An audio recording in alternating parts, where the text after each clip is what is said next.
Joining us now on the Rich Eisen Show on the Mercedes-Benz Vans phone line, a man who is as great as they come in the National Football League, and his Pittsburgh Steelers are on a nice roll right now, and they're rolling into Monday Night Football, which I'll be hosting the pregame and halftime show of on Westwood One Radio on Monday night. He is none other than Pittsburgh Steeler Pro Bowler and All-Pro T.J. Watt. How are you, T.J.?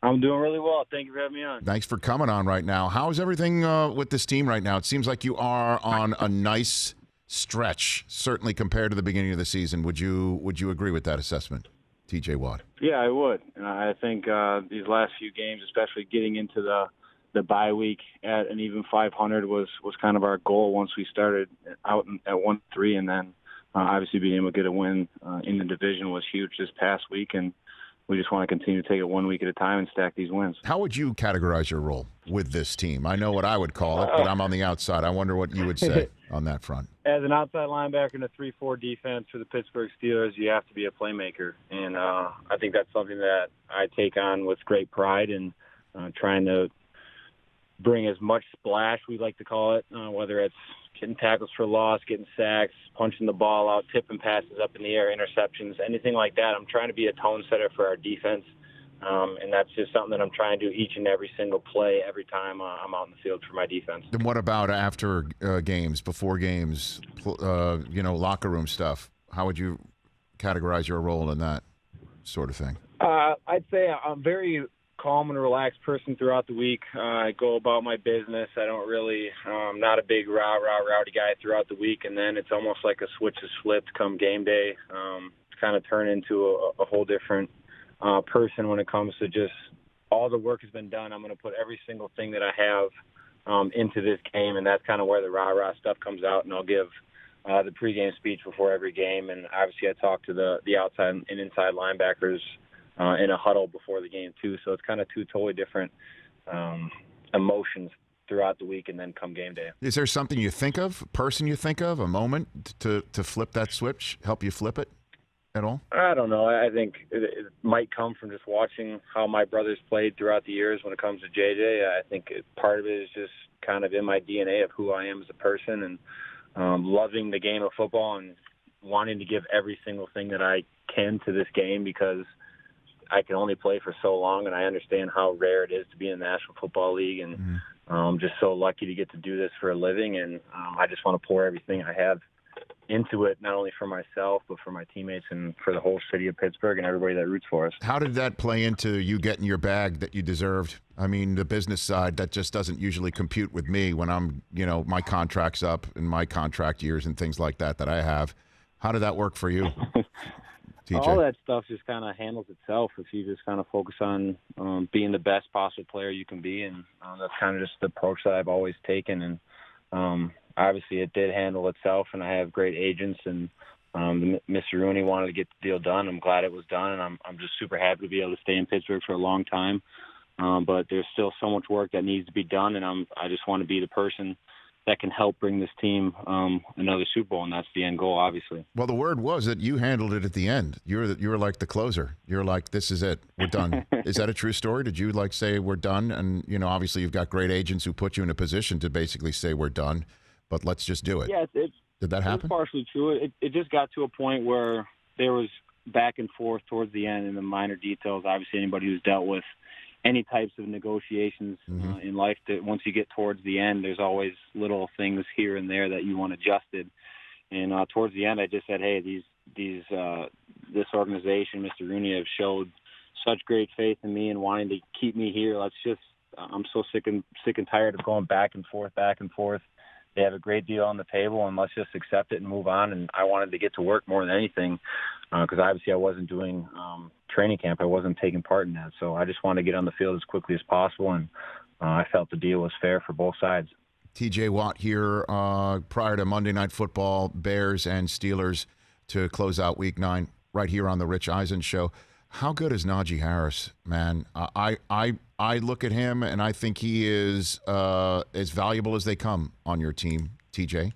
What's it like to see him up close and personal, maybe practice against him? We spoke to your teammate Cameron Hayward earlier this week. He says he doesn't like it. He didn't like it one bit during the training camp season at all. That's the nice thing that I missed. I didn't have to go up against him, but I was able to see from afar all the one-handed catches and just in college you always see the running backs that no matter where you are in the football field, they always finish their run through the end zone, and so you always think that's kind of a little extra and doing too much. But a guy like that, he just really wanted to get his conditioning in, and no matter where we were on the field, over at Heinz Field during training camp, the number one thing that always stuck out to me was he would run the ball into the end zone every single rep that he had, and that was just one of those things that stuck out as to what kind of person he is, the type of preparation he's willing to put into being a great player, and nothing's really surprised me as far as the success that he's had. And he's also a big guy, tough to get down. I'm glad he's on our team. Yeah, and it also looks like he gives you a little bit more rest, right? And he keeps Ben more upright. Ben is, he keeps Ben a little bit more untouched, clean. For a guy who's pushing 40, that's got to mean a lot, in my estimation. They always say the best defenses spend a lot of time on the bench, and anytime you got Najee Harris in the backfield for your team, you're going to spend a lot of time on the bench just because he can move the chain so many different ways, whether it's in the pass game or, like you say, picking up pass pro or obviously rushing on the ground as well. A couple more things I want to ask you, TJ Watt, here prior to Monday Night Football on the Rich Eisen Show. I loved your coach's response to the rumor or the fact that he was on the USC wish list.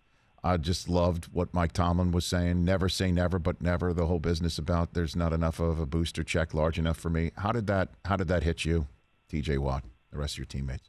I've heard his analogies and the way that he speaks for the past 5 years now, and the number one thing that I've always admired about Coach Tomlin is his transparency with all of his players, and obviously with the media too, like you guys saw. And that's why guys gravitate to him and his coaching style. And he's just a guy that I'm just so lucky to play for and privileged to play for here in Pittsburgh. And that who you guys see in the media is exactly who he is in the meeting room and out of the meeting room. Just an overall great guy. How's he made you a better player, for instance? You got one good one for me on that? He just knows how to motivate each and every guy individually. That's also one of his great assets is what motivates me might not motivate the next guy. And he knows how to pick at me if I played a certain way a week before. He knows exactly what to say, or to say someone else is playing this much better, they play the run a little better, just little slight jabs at me is what gets me going. Come on, what do you mean? Give me an example of that. What do you say, TJ? Really? He'll just say, like, so-and-so's playing the run better this week.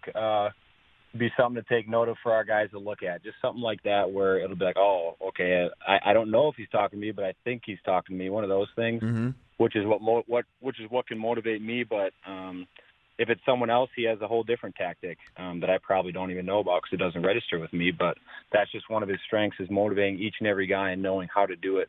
It's pretty tough at this level when you have guys coming from all different backgrounds.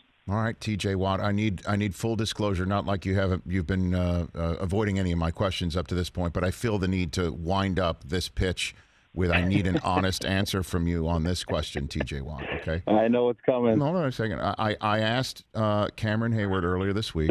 I don't know if this is what you're thinking about, but Cameron Hayward, I heard earlier this week, he told us that you are a very confident man, clearly very confident man, that you believe that if you could get in like the, Pittsburgh hot tub time machine, go back to college, you could quarterback a team to a national championship. Is that true?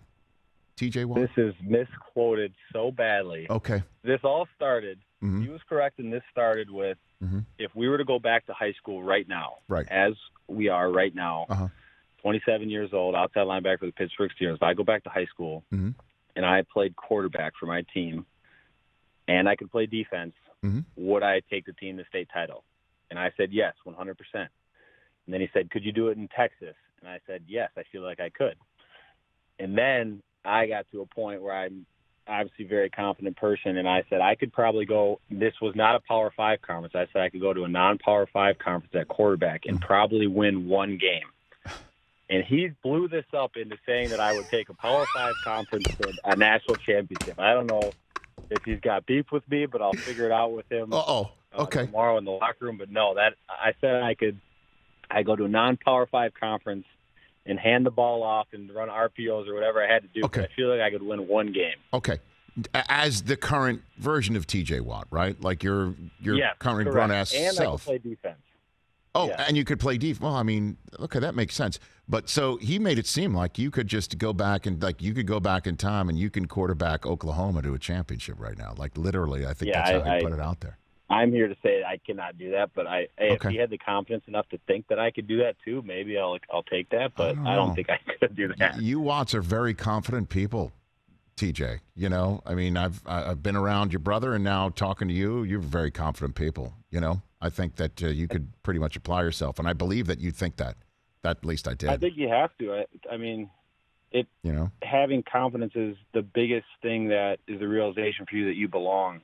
That's kind of been the biggest thing for me in the NFL is the first couple of years you're kind of just trying to prove to yourself that you belong. And then once you kind of realize that everybody's noticing, you get that whole second level of confidence that, hey, I can do this and I can do this at an elite level. And that's kind of when you tap into your true potential. And I truly think that the sky's the limit for not only myself but for this team. And just like I said, I'm just getting started. And you have to be confident to get to where you truly want to get to. So are you guys talking Super Bowl for this year? Like, does that stuff get spoken, or the beginning of your season is just kind of slowed your roll a little bit on that front? No, I mean, it's nothing that we openly talk about. I think every single team in the National Football League should be thinking Super Bowl. But it's just one of those things that, like I said at the beginning of this, is we need to take it one game at a time. Right. Last one for you. My kids wouldn't let me back in the house if I didn't ask this. Is Ultimate Tag coming back or what? My kids friggin' loved that show.